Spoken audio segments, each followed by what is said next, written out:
Bonsoir et bienvenue dans Pékin Express, l'aventure continue épisode 3. Ça y est, on va débriefer ensemble le troisième épisode de cette saison 15.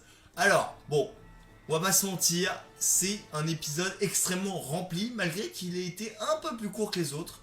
Mais bon, on va parler de plein de choses. D'ailleurs, si jamais vous n'avez pas encore fait quelque chose pour m'aider, c'est-à-dire répondre au sondage, vous pouvez le faire dès maintenant sur le chat. Je vous envoie directement le petit lien et hop là, vous avez juste à cliquer dessus. Vous arrivez sur un espèce de petit questionnaire et vous verrez, vous avez juste à répondre aux questions. C'est hyper simple et en plus de ça, ça me permettra aussi d'avoir vos avis, etc. Vous verrez en plus un peu. J'ai essayé de faire un truc un peu ludique. Donc voilà, ce que je vous propose aussi pour vous qui regardez en replay, parce que je sais que vous êtes assez nombreux à le regarder en replay, parce que parfois l'horaire vous convient pas, etc. Je vous le mets aussi dans les commentaires, comme ça vous pouvez répondre également. Et j'ai mis une longue durée, comme ça si jamais vous voulez donner votre avis, qu'on y revienne la semaine prochaine, c'est complètement possible. Bon, on va recommencer un peu cette étape. Alors, cette étape, ils partent... alors, je n'ai plus le nom de la ville, c'est une ville... une des plus grandes villes d'Ouzbékistan, et doivent aller jusqu'à Tashkent en 2 jours. Bon, voilà, classique. Mais pas si classique que ça, parce que pour commencer cette étape, alors attendez, nanana, nouveau statut, ok. Bon, rien de très grave, ok. Donc, pour commencer cette étape, Stéphane leur donne une mission. La mission, c'est de ne pas prendre de voiture blanche, parce que, en fait, on le voit hein, sur des plans que M6 ont fait. On voit qu'en fait il y a beaucoup de voitures blanches qui circulent autour d'eux et qu'en fait c'est 80% de la population des voitures dans cette ville. Donc leur but c'est de prendre une voiture hors blanche. Ça a marché beige, grise, gris anthracite, etc. Blanche, non. Vous devez peut-être vous poser la question pourquoi ils n'avaient pas le droit de prendre de voiture blanche, enfin, pourquoi voiture blanche, etc. Donc comme je l'ai dit, hein, 80% de la population... des voitures étaient à peu près blanches, en tout cas c'est ce qu'on voyait, et surtout en fait c'est une couleur qui n'attrape pas la chaleur parce qu'il fait très chaud dans ces pays là, donc le noir c'est complètement déconseillé pour une voiture. Bref, alors comme vous le savez hein, moi c'est mon meilleur ami pendant ces lives, c'est mon petit sondage et vous avez été hyper nombreux à répondre au sondage, donc merci pour ça. Et on va commencer par cette première question. Une règle pour pimenter la course des candidats dès le départ. Alors, on rappelle, hein, donc c'est la règle de la voiture blanche. Est-ce que pour vous c'est déjà assez difficile pour eux, ils abusent ou trop bien ça corse la course? Et bah là vous êtes vraiment mitigé, 50-50. 50% pensent que voilà, ils abusent un peu. Ok, et il y en a 50 qui pensent que ouais, non, c'est cool de corser. Personnellement, moi je pense que ils sont très forts cette année. En même temps, chaque année, j'ai l'impression que les candidats sont de plus en plus forts. Et c'est assez impressionnant. Et je me dis que c'est cool de pimenter un peu la course. Bon, ils vont conduire quelques kilomètres, sortir de la ville. Et arriver devant le fameux panneau voiture interdite. Et là, à ce moment-là, ils ont fait un peu la petite moue là que je vous ai fait là. C'est le moment pour eux de se dire, ça va être compliqué. Et oui, car ils vont devoir faire 3 km. Épisode 3, 3 km, ça paraît logique, hein, avec un tapis. Alors je vous explique. Ce que je vous propose déjà, c'est de voir une petite photo du tapis. Bam, voilà. Bon, ça c'est un début de tapis, mais bon, voilà, vous comprenez un peu le principe. En gros, ils ne peuvent se déplacer quand, alors donc ils jettent leur tapis, le posent par terre, et ils marchent sur le tapis. Ils ne peuvent se déplacer qu'en marchant sur le tapis. Donc imaginez pendant 3 km, c'est très très long. Évidemment, en plus, au bout de ce trek, il y a l'épreuve d'immunité, enfin en tout cas la place pour l'épreuve d'immunité. Bon, ça a été un peu compliqué pour tout le monde, en plus il y avait des tailles de tapis différentes évidemment, c'était pas un tapis standard, il y en avait des tout petits, il y en avait des immenses qui faisaient 25 kg, enfin bref, c'était pas du tout évident pour les binômes, mais bon, il y en a qui ont réussi à s'en sortir plutôt pas trop mal, comme franchement ils étaient bons nos... Ouais, Charlotte et Sarah, que vous voyez d'ailleurs sur cette photo, ils étaient plutôt pas trop mauvaises. On a aussi les frères belges. Alors, ils sont nos frères belges. Lucas et Nicolas qui s'en étaient plutôt bien sortis. Oups, voilà. Est-ce que je vais réussir à les avoir? Ah, attendez, parce que du coup, j'ai pas la possibilité. Alors, voilà. J'aime bien vous mettre plusieurs photos. Tac, voilà. Du coup, ouais, Lucas et Nicolas qui eux aussi ont eu... Ouais, ils ont eu de la chance sur le premier tirage. Un peu moins sur le deuxième. Car oui, en effet, au milieu de la course, ils déposaient leur tapis, donc à 1,5 km, et ils changeaient de tapis. Soit ils avaient beaucoup de chance, ils avaient un tapis, on va dire. Le tapis 4, c'était la meilleure taille. Genre, c'était, je sais pas, 3 mètres de longueur pour 1,5 m de largeur. Donc, c'était plutôt pas trop mal et c'était pas très lourd. Et malheureusement, Lucas et Nicolas ils se sont tapés le gros tapis, non, le tout petit tapis, pardon, le tout petit tapis qui fait la taille de leurs chaussures, quoi, parce qu'en fait ils ont des grands pieds, c'est des bonhommes un peu, donc t'as capté, c'était pas évident pour eux. Bref, du coup Lucas et Nicolas ils ont galéré. Ils ont galéré, mais c'était pas le cas du coup, comme vous l'avez compris, hein, de Charlotte et Sarah, ni d'un certain binôme que vous savez que j'adore, c'est mes chouchous. Jean-Claude et Axel. Ce coup-ci, je ne ferai pas la faute. Jean-Claude et Axel qui s'en sont très très bien sortis. Ils étaient quatrième au moment de reprendre entre guillemets la deuxième partie de ce trek. Mais ils ont tiré le tapis parfait. C'était le même tapis qu'ils avaient au précédemment. En fait, c'est un tapis, comme je vous l'ai dit, 3 mètres de long pour 1,5 m de longueur de côté. C'était parfait pour eux. Voilà. C'est avec une grande émotion. Ça, j'en fais peut-être un peu trop, mais j'avoue que j'étais très content. Jean-Claude et Axel se sont qualifiés pour l'épreuve d'immunité. Voilà, c'était les troisièmes. En deuxième position, on a un couple qui marche bien, hein. Mine de rien, ils sont assez impressionnants. Moi, j'ai beaucoup de plaisir à les voir. C'est Sarah et Charlotte. Voilà. Bon, déjà, je vous avais dit que j'avais un peu croché sur elles, mais elles sont très fortes. Voilà, faut être honnête, elles sont très fortes.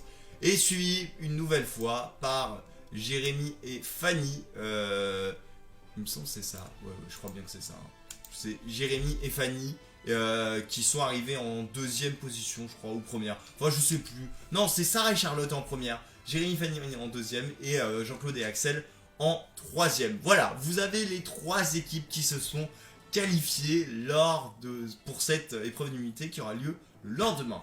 Bon, vous imaginez, hein, ils doivent faire... C'est monstrueux vraiment ce qu'ils ont dû faire. Hein. Je suis assez halluciné par... En fait, je sais pas d'où ils sortent ces idées. La prod de Pékin Express, c'est des fous. C'est vraiment des fous. En tout cas, toutes les équipes sont éreintées. Tout le monde n'est pas allé au bout, hein, parce que c'était vraiment très très fatigant. 3 km, ils ont mis 5 heures à faire 3 km. En moyenne, 3 km, moi perso, je dois les faire en max, mais gros max, ouais, je dirais bien 2 minutes. Mais vraiment gros max, parce que j'ai grandes jambes, que je marche assez vite, etc. quoi. Bref, question sur évidemment le sondage, le trek avec un tapis. Vous aimez, vous pleurez. Voilà, alors pas plus compliqué je pense comme réponse. C'était évidemment ironique, vous l'avez compris. Et ben vous adorez. Ah non, à 68%, excusez-moi. Vous adorez à 68% et vous pleurez à 32%. Bref, on va pas se mentir. Vous avez plutôt aimé les voir galérer. Et c'est normal, on aime aussi les voir galérer dans Pékin Express. Alors, ce que je vous propose, c'est qu'on parle maintenant de l'habitant. On l'avait pas fait trop la semaine dernière parce que j'avais vu assez rapidement et puis je trouvais que ça n'avait pas une ça n'avait pas une grande importance. Mais par contre, là, j'avais envie de vous partager un peu ce qu'on avait vécu. Alors, tac, je suis en train d'enlever Jean-Claude et Axel. Du coup, voilà, hop là. En fait, je vais vous dire pourquoi je faisais faute.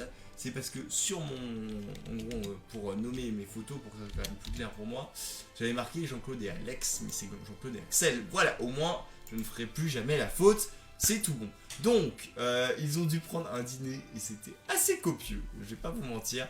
Alors, où est-ce qu'il est ce alors, voilà. Je vous propose de voir cette photo. Oula, ouais, elle était un peu grande. Je m'attendais pas à ça.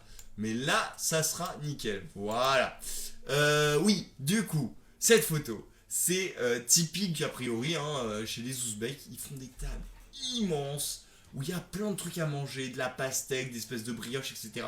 C'est pas hyper varié, je pense, niveau nourriture, mais en tout cas, ils ont vraiment le cœur sur la main. Et alors, cette photo, c'est...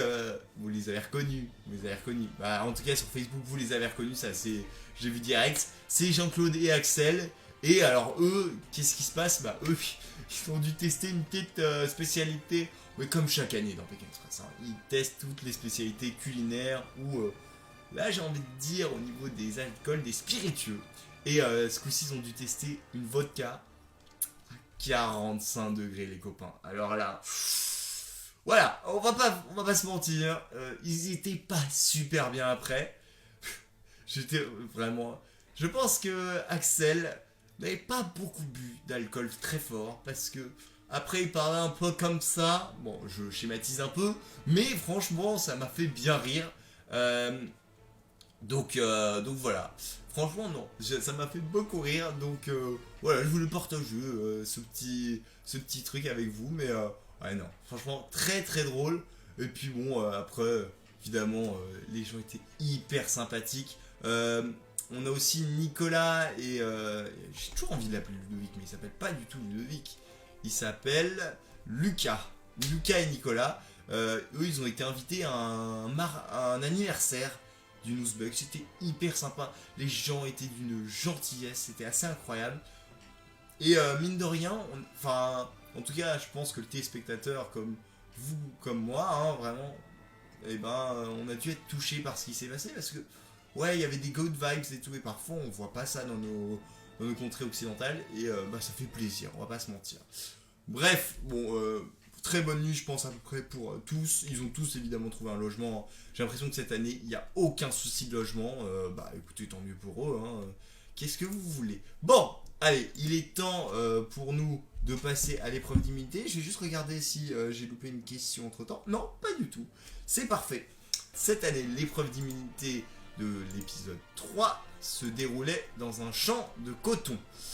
Oui, j'ai évidemment repris quelques photos.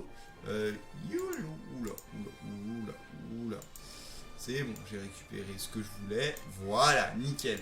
Voilà, donc l'épreuve d'immunité se déroulait dans un champ de coton.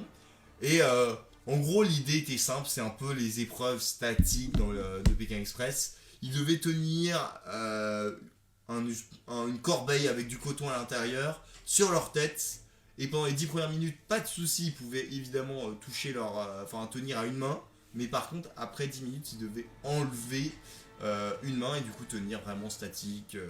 C'était assez costaud, on va pas se mentir, et il va se passer pas mal de choses, donc on va essayer de vous retranscrire un peu ce qui s'est passé. Alors, donc vous voyez, hein, ça c'est la toute première photo que je vous propose. Donc c'est le champ, voilà. Alors, passons à la photo numéro 2. Voilà. Donc ça, c'est une image qui illustre parfaitement ce qui s'est passé. Pourquoi? Parce que, tout simplement... Oula. Voilà, il veut bien me la... Voilà, c'est nickel. Pourquoi? Tout simplement parce que, en fait, cette image montre 5 personnes. Car oui, en fait, Fanny, au bout de 9 minutes 50, donc vraiment juste presque, elle était presque aux 10 minutes, elle va tomber. Et du coup, c'est Jérémy qui va devoir endosser le rôle. Et avant que Jérémy ne tombe, car oui, malheureusement, le couple ne remportera pas cette épreuve d'immunité comme la semaine dernière, et ben c'est du coup, je crois que c'est Charlotte qui a dit non, je n'y arrive plus. Et donc là, il reste plus grand monde. Il reste 3 candidats, dont 2 d'une même équipe, Jean-Claude et Axel. Vous l'aurez donc compris, peut-être que mes chouchous ont remporté l'épreuve d'immunité. Bon, je vous le dis, Axel, il a tenu moins longtemps que son grand-père, parce qu'il était...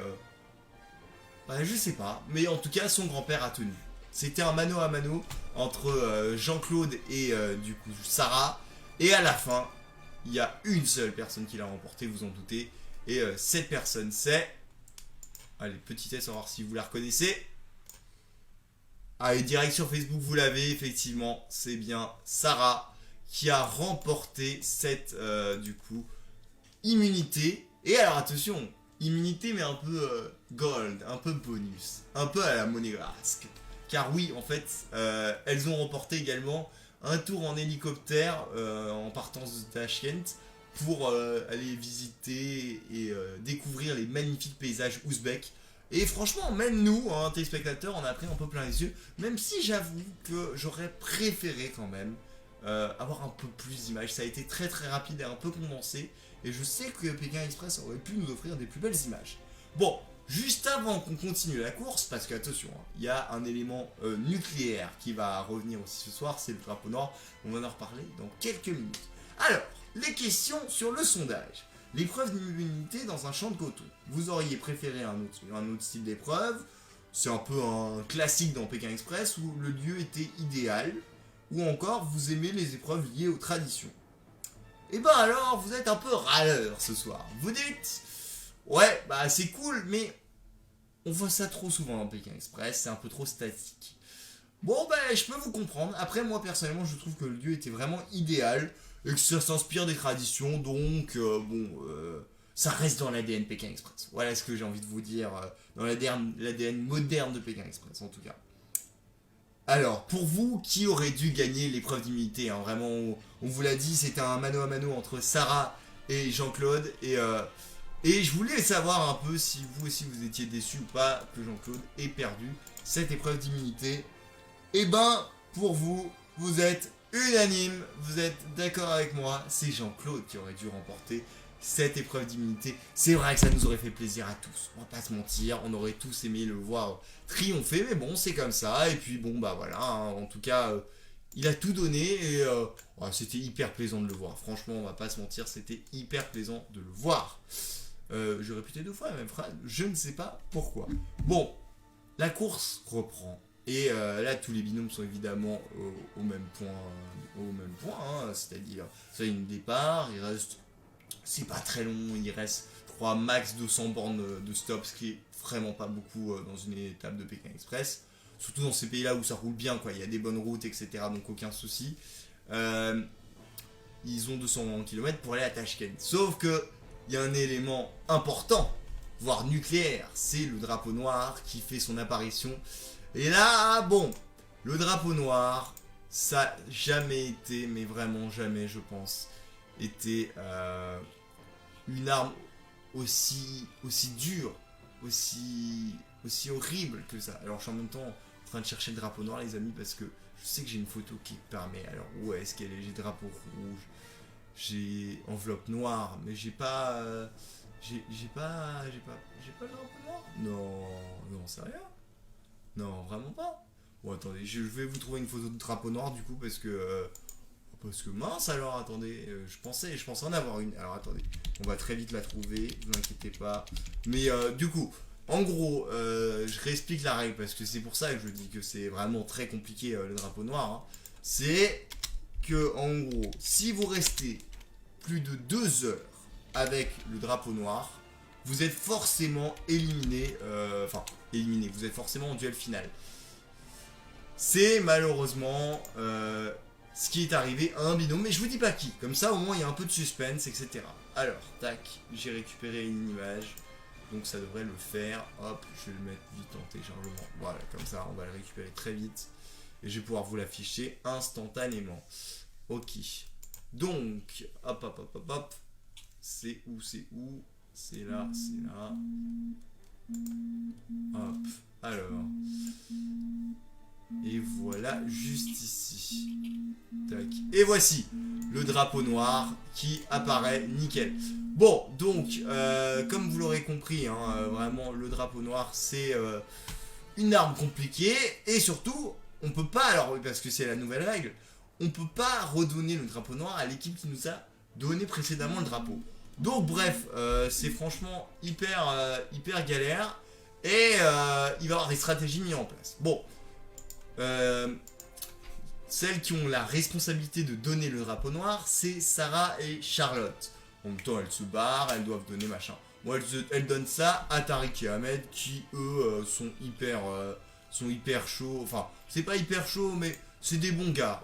On le sentait déjà de base, mais c'est vraiment, moi je le confirme, c'est des bons gars. Donc ils râlent pas trop, ils sont cool, ils disent bon ok, pas de soucis, donnez le loup, ok.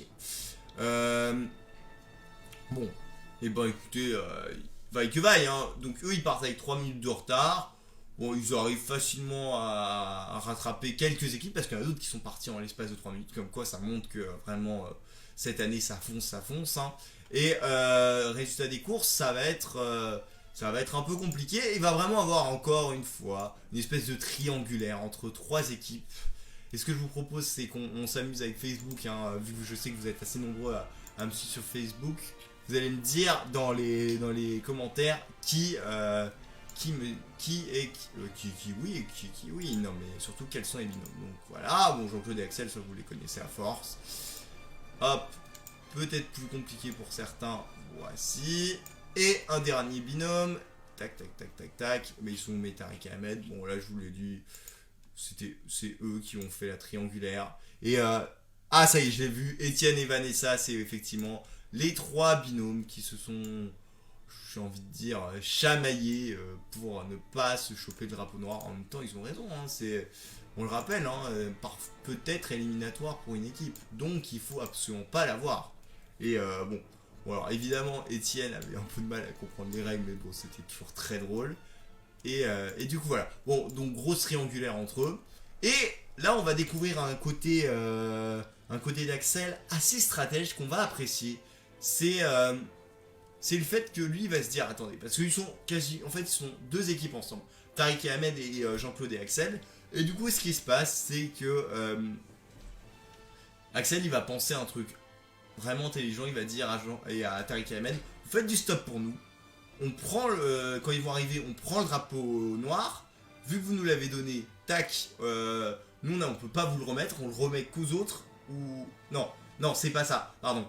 Vous avez le drapeau noir. Vu que vous l'avez remis déjà précédemment à Étienne et Vanessa, ils peuvent pas vous le rendre. Donc nous on reprend le drapeau noir et on le donne à Étienne et Vanessa et on vous laisse tous les 4. Et ce soir ils pourront pas vous le rendre. Donc vous êtes tranquille. Stratégie compliquée, surtout que Tariq et Ahmed ils y croyaient, puis finalement ils y croient plus. À un moment ils sont censés partir Jean-Claude et Axel et finalement ça se fait pas. Donc ils le redonnent à Tariq et Ahmed. Enfin bref, grosse triangulaire et à la fin, bon, il y a une stratégie qui est mise en place par Étienne et Vanessa, c'est le fait que ils gardent le drapeau noir et puis vaille que vaille, ils verront bien, ils essaieront de le redonner sur la route. C'est une stratégie plutôt. Ça peut être une stratégie comme une autre. En vrai, si on veut pas une triangulaire comme on a eu l'année dernière, hein, il faut faire ce genre de choses. Donc voilà. Donc ils ont tenté ça. Bah oui, pourquoi pas. Bon, en tout cas, tac tac tac.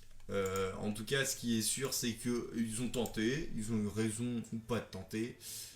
Et bah non, ils n'ont pas eu raison de tenter parce que. Malheureusement, au bout de 2 heures, ils ont réussi à le garder. Ouais, ils n'ont pas réussi à le donner à une autre équipe.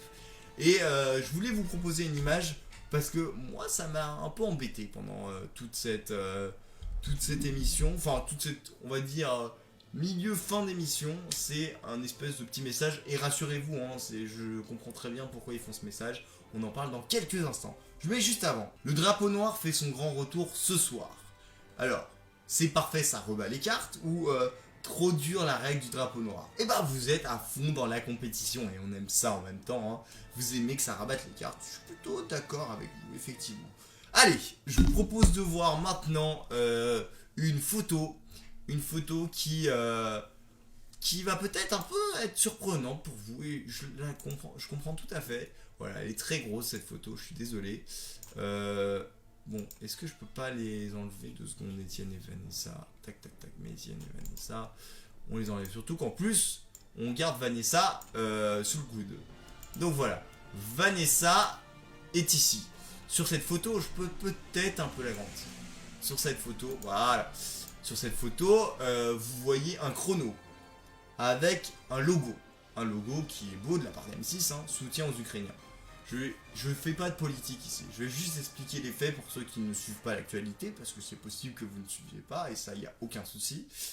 En ce moment, la Russie est entrée en guerre avec l'Ukraine, et bon, il s'est passé des événements assez importants la nuit dernière, et bon, l'Europe ne cautionne pas ce qui est en train de se passer de la part des Russes. Et donc M6 apporte son soutien aux Ukrainiens. Bref, parenthèse politique refermée, repartons maintenant directement sur ce logo. Qui est vraiment, enfin pour moi c'est très bien qu'il le fasse. Mais alors, déjà au début, on va dire pendant bien 15 minutes, et je me suis dit mais attendez j'ai peut-être un truc qui tourne, etc. Je sais pas. Non, fait, il y avait ce logo, donc vous voyez en haut à gauche de cette photo, hein. Mais surtout, il y avait une musique un peu genre un tambour. Et en fait, cette musique, elle était en boucle. Et en boucle, et tu te disais, mais c'est horrible, qu'est-ce qui se passe? Un peu comme un... Alors pour ceux qui connaissent un peu la radio, parfois on vous met une espèce de musique tournante pour que vous parliez, pour que ce soit plus simple pour vous aider, pour vous accompagner. Et bah là, c'était un truc mais tournant tout le temps et qui prenait même parfois même trop de place au niveau du son par rapport à la musique classique et même aux paroles des candidats. Donc vraiment, personnellement, moi, ça m'a embêté. Et je vous ai posé la question, est-ce que vous aussi, ça vous a embêté pendant tout ça? Oui, ça vous a gêné à 100%. Voilà, on est unanime là-dessus. Ouais, franchement, j'espère sur le replay, parce que on va essayer de récupérer quelques... Ouais, on va récupérer l'épisode évidemment pour le regarder plus tard, le réanalyser, etc. Mais que moi ou avec mes potes, tu vois, mais ouais, qu'il n'y aura pas ça, parce que ça gâche le truc, quoi. C'est... Ouais. Bon, voilà, bon, petit bémol, voilà, petit bémol de la part... Plus je pense que c'est un gars qui, on lui a demandé, il est venu en pleine nuit à M6 pour le faire et tout, mais... ouais, non. Je pense que... D'ailleurs, vous savez quoi? Normalement, je le fais pas. On va aller sur le Twitter, on va mettre hashtag Pékin Express, on va voir ce qui se passe... si d'autres personnes ont été embêtées ou pas par ça. Je suis vraiment pas un gars qui regarde beaucoup les tweets parce que souvent, soit je les trouve un peu durs, je trouve que c'est vraiment difficile parfois. Donc voilà. Alors, est-ce que... Alors, je vais mettre populaire plutôt parce qu'on les verra plus vite. Voilà, ouais. Voilà. On a des trucs... qui franchement ouais, il y en a un, elle a mis ça va durer combien de temps cette musique, je vais craquer. Bah écoutez, ouais, voilà, bon, on est tous d'accord, franchement ça a été un peu horrible. Ouais, voilà, c'est Amel pareil qui a mis le drapeau en soutien à l'Ukraine, pas de souci, par contre la musique là c'est insupportable. Voilà, je pense que tout le monde ouais, franchement ouais. Bon, bah voilà, bref, je voulais vous en parler, moi ça m'a un peu saoulé, voilà, c'est tout. Bref, continuons cette étape, donc vous l'avez donc compris, hein, Étienne et Vanessa vont récolter le drapeau noir et sont donc potentiellement, hein, enfin ils sont pas potentiellement éliminés, ils sont en tout cas en duel final, c'est sûr. Juste avant qu'on parle du duel final, on va peut-être revenir sur la victoire de cette étape. Et ceux qui ont remporté cette étape, et je vous le dis, je suis assez heureux, parce que je les aime bien aussi, c'est eux. Et oui, nos duos, n'importe quoi, nos frères belges, j'ai toujours envie de les appeler Ludovic et Samuel, mais pas du tout, c'est Lucas et Nicolas qui ont remporté cette étape, et c'est leur deuxième d'affilée, effectivement, parce que la semaine dernière aussi, ils ont remporté. Je pense que ça peut être des très très gros challengers pour le titre. Pareil que Sarah et Charlotte. Voilà, je mets des petites pièces, vous me direz un peu si c'est vrai ou pas. Alors, qui va gagner cette 15e saison de Pékin Express? Pour vous, c'est effectivement Lucas et Nicolas ou Charlotte et Sarah. Donc sur ça, on est raccord. Vous y croyez peu, Axel et Jean-Claude, pour être très honnête. Vous avez mis 2 étoiles contrairement à 5. Et puis Fanny et Jérémy, vous les placez aussi en 5e, en 5 étoiles. Donc vous avez vraiment une... ouais, on peut le dire, vous dites qu'ils peuvent remporter. Bah pourquoi pas, ils sont assez rapides, hein, mine de rien. Moi je parie sur une prochaine élimination. Allez, petit tips pour vous. Moi je parie sur un Tariq et Ahmed qui vont être éliminés peut-être pas la semaine prochaine. Peut-être pas. Et je pense que l'étape prochaine sera non éliminatoire. Donc bon. On verra bien. Je sais pas. Non, je pense qu'ils peuvent se bouger. Arlette et Caroline peut-être. Arlette et Caroline, ouais. Je les trouve moins bonnes en ce moment, elles sont moins dans le mood, etc. D'ailleurs, dites-moi, hein, vous, dans les commentaires, je sais que, soit sur Facebook, bah d'ailleurs, il y en a qui disent qu'ils sont d'accord, donc n'hésitez pas. Sur Twitch, vous pouvez le faire également. Et puis, si vous regardez le replay, je sais que vous êtes hyper nombreux à regarder les replays, donc merci pour ça.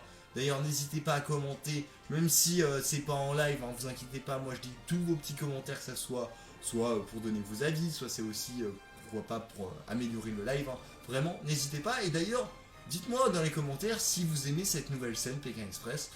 La semaine dernière, on en avait une autre, il y avait plein de candidats et je trouvais que ça faisait brouillon. En fait, je cachais une partie de l'image, etc. Là, c'est parfait. On a Stéphane, on a un aigle, on a le logo. Bon, moi, je trouve que c'est une bonne scène, mais s'il faut changer, on changera. Dites-moi, voilà, dans les commentaires. Donc, vous l'avez compris, victoire donc de nos deux frères belges, Nicolas et Lucas. Voilà, je vais y arriver. Putain, c'est pas si évident que ça. Hein. Nicolas et Lucas, ils ont vraiment très bien joué. Et il s'est passé quelque chose qu'on n'aime pas dans Pékin Express. Quelque chose qu'on n'aime pas dans Pékin Express parce que bon, deuxième c'était Sarah et Charlotte qui ont foncé une nouvelle fois. Hein. Enfin, non, pardon, non, Sarah et Charlotte elles étaient immunisées. On sait même pas qui est arrivé. Qui est arrivé deuxième? Si, pardon, c'est Jérémy et Fanny qui sont arrivés deuxième. Voilà, bon, ils sont très forts. Ils sont très très forts. Ça va être un binôme à surveiller. Et puis ils sont tout mignons, ils sont tout chauds, tout choux. Vraiment à la Oran et Jonathan. Moi je l'avais dit, bah, c'est exactement ça. Bref, il est temps de parler du dernier gros morceau de cette étape. C'est normalement le duel final. Le duel final, on le rappelle, hein, donc l'équipe qui, en l'occurrence, avait le drapeau noir, devait choisir tout simplement qui elle allait affronter pour le duel final. Et le perdant était éliminé parce que, je vous le dis, l'étape était éliminatoire. Sauf que, je vous le dis, Étienne et Vanessa, donc comme vous le savez, ont perdu avec le drapeau noir. Mais ils ont surtout abandonné. Enfin, pas Vanessa. Étienne a abandonné. Et bon, bah, on n'aime pas ça dans Pékin Express. Pour moi, hein. Après, c'est mon avis, je suis pas sur place, je suis pas à la place d'Étienne, qui était clairement pas fait pour cette aventure. Mais quand t'es sélectionné sur quelque chose comme ça, que t'es dans l'émission, que ça se déroule plutôt bien, certes, ils galèrent un peu, mais ils auraient pu aller loin en vrai, parce qu'ils s'entendent bien, c'est cool, on sent qu'il y a une bonne ambiance entre eux et tout. Abandonner, c'est difficile et je pense que Vanessa elle a eu du mal. Je pense que Vanessa elle s'est dit à la place de Chloé quand Anne-Marie a abandonné. Enfin, je pense qu'elle a dû se mettre à la place de certains candidats qui sont fait lâcher par le binôme. C'est très rare dans Koh-Lanta parce que souvent on fait le parallèle entre Pékin Express et Koh-Lanta. C'est beaucoup plus c'est beaucoup plus légion parce que dans Koh-Lanta ils sont seuls. Là ils sont en binôme donc évidemment, ils vivent les choses à deux, donc parfois ils peuvent s'engueuler, etc. Mais ils peuvent aussi se remonter tous les deux, et c'est toujours plus simple pour des binômes de trouver de la force.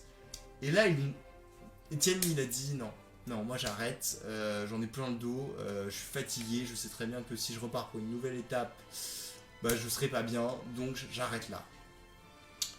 Décision, je pense compliquée à prendre pour lui, après bon... Bon, je l'ai vu hein, quand j'étais sur Twitter, vous aussi vous étiez pas, vous aimez pas cette décision.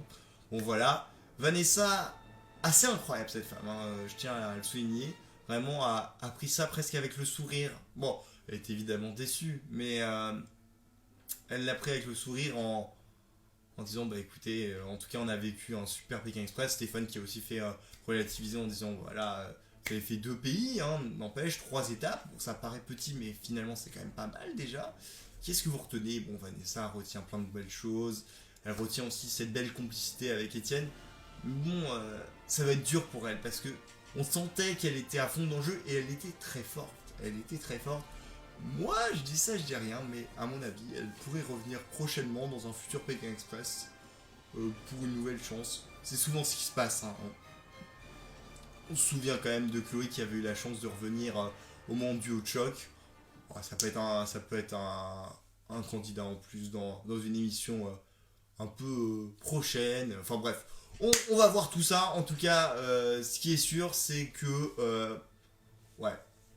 c'est une petite déception. Et je vous ai évidemment posé la question sur le sondage pour savoir si vous aviez ou non aimé cet abandon. Et pour vous, non, hein, c'est normal, il n'était pas du tout fait pour l'aventure et ça vous choque pas. Mais vous êtes à 50% là-dessus, vous êtes aussi à 50% à dire que bon, bah, c'est un rêve fou de faire Pékin Express. Je pense que certains qui m'écoutent ou qui me regardent se disent la même chose. Personnellement, ouais, pourquoi pas, je ferais bien avec mon meilleur ami. Mais en tout cas, un de mes meilleurs amis, parce que je sais qu'il y en a certains qui vont regarder et qui vont aller leur dire Je pense à Nico surtout, hein, mais voilà, bref, bon. Petite déception pour ma part, parce que pour moi il pouvait aller très loin, et qu'est-ce qui était drôle Etienne, mais bon, c'était pas son élément, et voilà.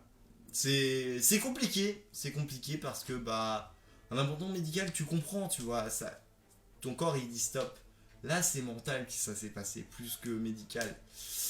Donc bon, en tout cas, Pékin Express s'arrête pour eux ce soir, hein. Bon, c'est fini pour Étienne et Vanessa. Il reste plus que 6 binômes en compétition la semaine prochaine. Et la semaine prochaine, c'est l'épreuve, oui, mais surtout l'étape des intouchables. Les intouchables, on le rappelle, hein, c'est une étape où en fait il y a des espèces de mini-sprints. Et le premier qui arrive au sprint, après, du coup, on va dire stop jusqu'à une épreuve, sprint.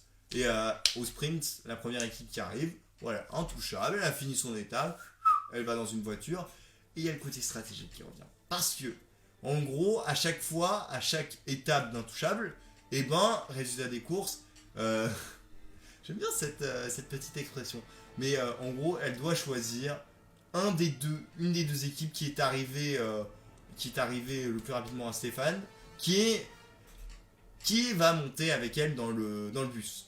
Donc bon, c'est très stratégique, c'est toujours compliqué, mais bon, ça va être sympa. Et puis on va découvrir Tashkent, et il me semble avoir vu un petit repas sympathique. Rappelez-vous, il y a un an, ils avaient mangé des couilles de mouton. Je crois qu'on est reparti pour des couilles de mouton. Enfin bref, on va découvrir ça ensemble la semaine prochaine. C'est sur cet abandon qu'on va se laisser. C'est compliqué pour moi de trouver les bons mots parce que c'est pas évident. Enfin, certainement il y avait un mal-être pour Étienne, donc voilà. Mais bon, ceux qui rêvent d'y participer, bon bah on se dit tous, il saoule un peu quoi. Mais bon, c'est comme ça, c'est la loi de Pékin Express et bon bah tout le monde l'a accepté. Les amis, merci d'avoir suivi ce débrief. J'espère que l'horaire là vous a plu. Normalement, on va pas bouger, hein, vraiment. Ça sera du coup juste après l'épisode. On va kiffer ensemble comme ça. Donc vraiment, n'hésitez pas à commenter, que ça soit maintenant sur Facebook. Bah voilà, tac, on a Hugo qui nous dit bravo pour le débrief. Bah merci Hugo, ça fait hyper plaisir. Et ou alors évidemment sur Twitch, hein, même si vous n'êtes pas très bavard ce soir. Bon, pas grave, il n'y a pas de souci.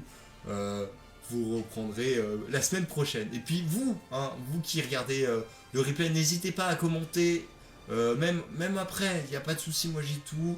Et voilà, et puis à répondre au sondage, je vous mettrai, promis, hein, dans la description ou dans un commentaire, je ne sais pas, le sondage pour que vous puissiez répondre aux questions.